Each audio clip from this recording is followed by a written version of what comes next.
I made a game in 2 weeks. Again, my filthy habit of spending more time on game jams than actual projects remains intact. But with good reason this time. This was the Pirate Software Game Jam. Those of you who've been around this channel for a while might remember I've actually entered this jam in the past, 3 times in fact, and I've won it twice. Now watch this. I found this to be very, very cool. I like the setting of that. I think it's really interesting. You are now in me. I hope you wiped your feet.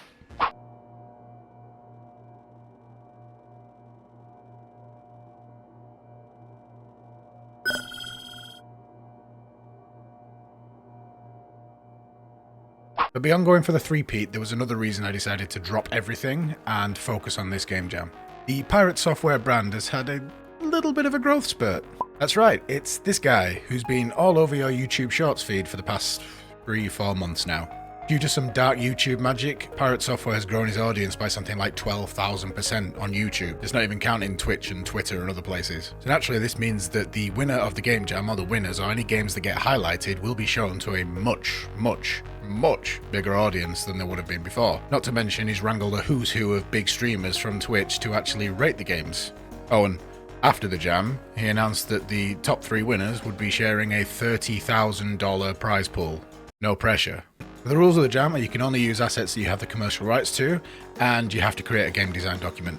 I mean, obviously there were other rules, but they're the highlights, the rest of them are pretty standard game jam rules. I was originally going to be working on this one solo, but when I realised how big a deal it would be if I somehow won or even got featured, I felt a bit bad not including Beat and Delete, who's done the music on my past 5 game jam entries, something like that. So I at least gave him the option, and he jumped at the chance, so he made music once again for this entry. So, the jam. The theme was It's Spreading, and I immediately got to work fully expecting to have a few sleepless nights because, as I said, I was taking this one quite seriously. I try not to decide too much before starting the jam because it all usually ends up being at odds with whatever I end up doing. No matter what I decide, if I lock something in and go, I'm going to do this jam, it ends up making the game harder to make when I actually get started. So I decided not to decide anything, and then I decided something. I decided I wanted to do a scribble pencil effect art style. I've never done that before. I played Hidden Folks recently and I liked the look of it, and I was inspired to do something similar to that. So in keeping with that idea, I started sketching some pencil sketches on actual paper with a real life pen by hand. Did you know there's no undo button with a pencil? In terms of core gameplay, I settled on a casual puzzle platformer along the lines of Thomas Was Alone. Now, as some of you might know, I have a bit of a background in writing, and I really wanted to incorporate a narrative into this story, into this game. A narrative into the game. A story into the game. And the narrative ended up how I would be incorporating the theme, the It's Spreading theme. Being the cheerful person that I am, I settled on the idea of dementia, specifically Alzheimer's. The game would take place through the perception, or through the eyes, or through the mind of a faceless narrator who is undergoing the later stages of dementia. Unable to perceive the world around them, they're kind of locked in their core memories, so to speak, their older memories. In the game, these memories are represented by diary pages, on which the player, who's an adorable little doodle, has to navigate the pages in a platformer level style. So I quickly decided the spreading aspect would be twofold. Narratively, it would represent dementia spreading through the narrator's mind. In a more superficial way, or a more literal way, it would be pools of spilt ink on the pages of the diary. It took a bit more time to settle on what the ink would actually do in terms of game mechanics. My initial idea was that the player would have to navigate the level and find core memories and bring them back to a safe location or whatever. Platforms that are covered in ink would essentially be invisible to these core memories, but they would sort of coalesce when the player touches them, and immediately begin fading again when the player leaves them. So the player would have to make sure that any platforms that the core memories have to cross were there, essentially, when the player tries to cross them. So I abandoned this idea for 2 main reasons. One, I couldn't think of any compelling ways to use this mechanic in a way that was fun for the game. And 2, it didn't really fit with the Dimension narrative. So instead, I settled for a core mechanic, a very simple core mechanic of boxes and keys. It's a staple in puzzle games. You find keys to open doors, you push boxes to turn switches, etc. And I was going to have these, or I did have these, this is past tense, it's been done, represent the narrator's train of thought. Unfortunately, none of these objects can pass through the pools of ink. If you try to pass through, they disappear and they reappear where you first picked them up. And this is meant to represent the dementia causing the narrator to lose his train of thought and has to essentially go back to the start of his train of thought and begin again. which is, as I understand it, and I am by no means an expert on the subject of dementia, as I understand it, is a relatively solid representation of what kind of happens to people who are going through the earlier stages of dementia. It wasn't the most unique idea, but I was hoping my aesthetic was unique enough to at least get some oohs and ahs from the judges. And decision paralysis is the death of any game jam, so I locked that idea in and I got to work. For the art, I don't have a fancy tablet, mainly because I'm not an artist, but I did want the authentic hand-drawn look. So I literally doodled images on a piece of paper and then took pictures of those images with my phone. I also created a wibbly-wobbly effect shader to make it look like certain objects were animated by sketch lines. And to complete the effect, I took pictures of pieces of paper and put them into the game so that it looked like actual paper in the background. Restricting the doodles and level art to the pieces of paper was really easy. All I did was just make it so that they were only visible inside of sprite masks, and then I made the paper itself a sprite mask. So anytime any of these sprites passed out of the piece of paper, they were no longer visible. Simples. Also added a smidgen of transparency to each of these sprites just to make them look more faded into the paper as opposed to sat on top of it. As for the levels themselves, I made a pencil shaded tile set, drew it on paper, or drew enough of it on paper, and then transferred that into the computer to make it a seamless tile set. And then I got to work on the actual content of the game. And this is where it all kind of fell apart. I wanted to make a game like Thomas Was Alone. Challenging in a puzzle sense, but essentially a casual game. There's no urgency, there's no stress. Like, you can tackle the puzzles at your own pace. You don't have to worry about being really good with platforming like in a game like Super Meat Boy. It's not that kind of game. If we had a spectrum of puzzle games where Thomas Was Alone was on one side and Celeste was on the other side, I wanted my game to be somewhere in like the quarter of a way along. So a bit more challenging in the skill department than Thomas Was Alone, but definitely more down that end of the spectrum.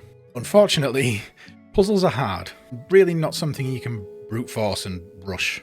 And as the deadline approached, I needed some kind of content for the players to play, needed to offer some kind of challenge. What I ended up with was essentially a tutorial section that showcased some of the puzzle mechanics that I'd coded, followed by tricky platform sections, because it's a lot easier to make a tricky platform section than it is to make a puzzle.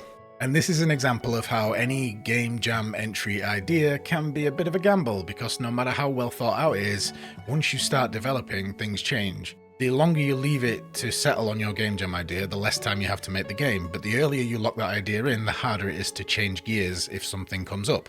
In my case, I didn't think through the whole puzzle making aspect, which is stupid because I'm actively making a puzzle game right now called Scroll Scramble, and I know exactly how hard it is to make puzzles. So there's that. So I couldn't brute force the puzzles. It's just not how my brain works. It might not be how anyone's brain works, I don't know. But I didn't want it to be a Celeste/Super Meat Boy like precision platformer where it was all about the skill of your thumbs. And also that kind of fast-paced, like stressful platformer wouldn't have fit with the narrative that I was creating, and basically my interpretation of the theme rested on that narrative. So if the game doesn't fit the narrative doesn't fit the theme, basically I have to start from scratch. So my entry kind of ended up being like in limbo between the two extremes of that spectrum that I just invented. With that being said, I'm very happy with what I made for a 2-week jam, and the addition of Beat and Delete's music made a massive difference. It really brought the vibe together. It's only a short game, so here's a full playthrough for anyone who doesn't want to go off and play the game themselves. If you do want to go off and play the game yourself, maybe don't watch the playthrough bit. There's chapters, you can skip over it. And I'll be back in a minute to talk about where we go from here.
So what now? The Pirate Software Game Jam had something like 1,400 entries. That's a lot of entries.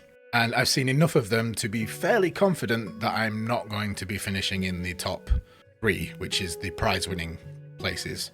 Quietly hopeful that I might at least get into the top 10, which means the game would be featured on Pirate Software's stream, which is basically the reason I was taking this so seriously in the first place, because that's a lot of eyeballs for my game to be featured in front of. So despite the fact that it's almost certainly not going to win, I am still going to carry on with development for this game. Those of you who've been here for some time might know I've kind of got an on and off project going on called The Cards We're Dealt, and it is essentially the same thing as this. The only difference is that the story was different. The story was about a group of friends growing old and apart, so to speak, like starting off as children, and as time goes on, they grow further and further apart. Fairly standard growing up story. And the medium that it took place on was playing cards. So it was basically the same idea in a lot of ways. It's just this one was on diary pages and about dementia, that one was about growing old and on playing cards. So what I'm deciding to do is to abandon both projects, so to speak, and combine them into one project. Practically speaking, I'm abandoning Cards We're Dealt, and this game, I Will Remember You, is becoming what I wanted to do with that project. Everything I had in mind for that project is essentially ready to go with this project. So the game isn't been abandoned, it's just been mushed into this project, and it's all going to be one thing. So I'm going to be carrying on developing it. I will probably release it on Steam when it is done, but I will definitely be releasing it. I'll see how the Steam thing pans out, because I have got Scroll Scramble that I'm working on. I've been off for most of a year for a lot of reasons. That could be a whole other video if I want to talk about it. I intend to release that this year, in hopefully the next few months, just a short year after it was originally going to be released. And then it will be on to I Will Remember You / Cards We're Dealt. Before I go, now that this game jam has ended, there is another one on the horizon.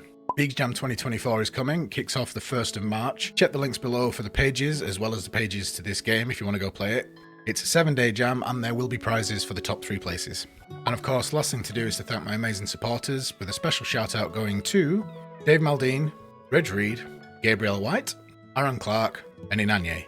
And we're done. Thank you for watching. Thank you for all of your support. Thank you for liking, subscribing. And if you haven't liked and subscribed, please like and subscribe. And I will see you next time. Bye-bye.